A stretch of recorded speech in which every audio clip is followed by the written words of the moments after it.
अगर आप भी चाहते हैं कि SS फिल्म्स मोतिहारी के ऑडियो वीडियो सबसे पहले आप तक पहुंचे, तो इस चैनल को सब्सक्राइब करें और साथ ही बेल आइकन को दबाना ना भूलें।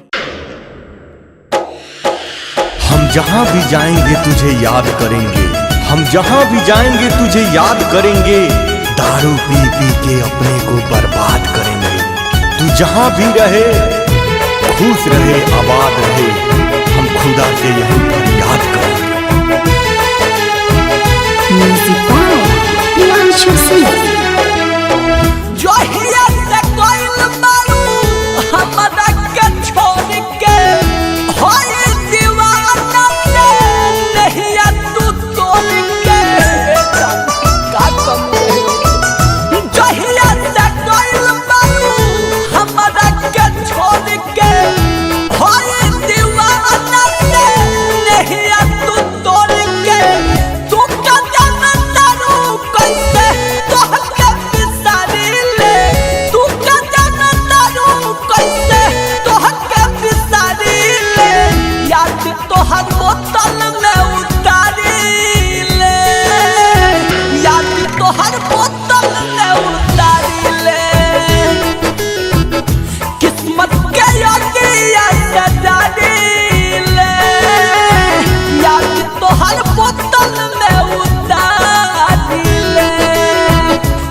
जान